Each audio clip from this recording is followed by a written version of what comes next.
You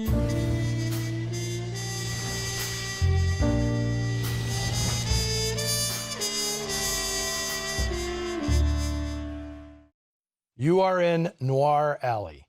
I'm your host, Eddie Muller. Today we have a unique offering from arguably the most influential film director of all time, Alfred Hitchcock.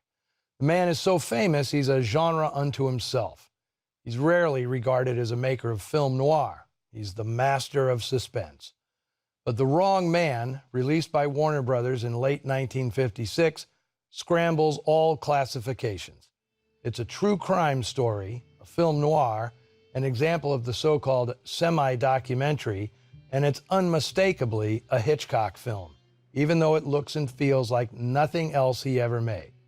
On January 14, 1953, New Yorker Manny Balistrero was coming home from his gig as a jazz bassist at Manhattan's famous Stork Club when he was confronted by the police. They claimed he matched the description of a guy who'd robbed a nearby insurance office.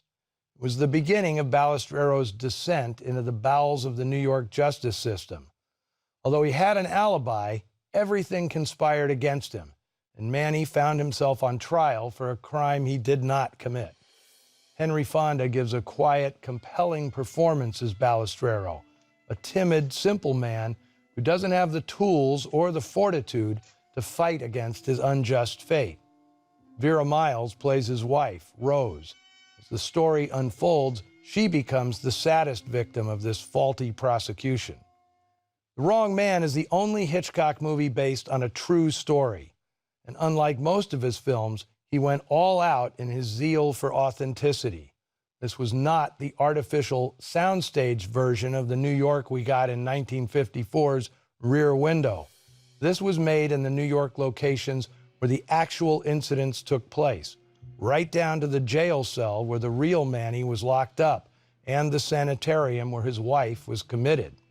Knowing how much Hitchcock hated to work outside the controllable confines of a studio, it's obvious he had a tremendous personal investment in this project.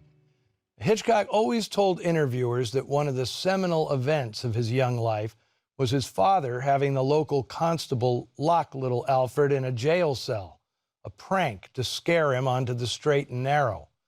I don't know if that's a true story or a convenient fabrication, but you'll have no trouble believing it after you experience the way Hitchcock depicts Balistrero's treatment by the cops.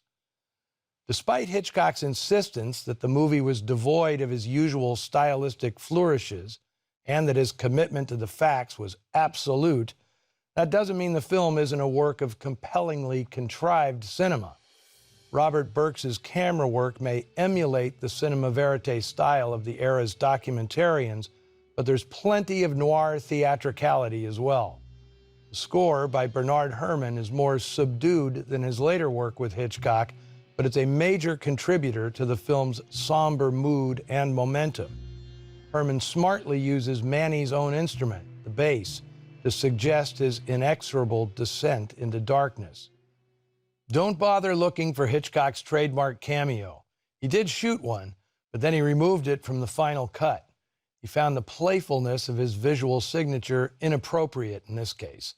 Instead, Hitchcock recorded a spoken preface in which he explained to viewers why they wouldn't be seeing his usual suspenseful shenanigans. It was the first time Hitchcock's voice had ever been heard in one of his films, although that voice was already his trademark. He'd been hosting his popular Alfred Hitchcock Presents TV program for more than a year when The Wrong Man was released in theaters. Don't expect the exhilarating escapism of Rear Window, The Man Who Knew Too Much, or North by Northwest.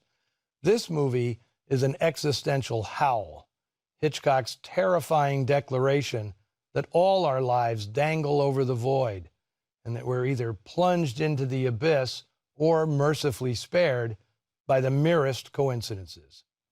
Here is The Wrong Man.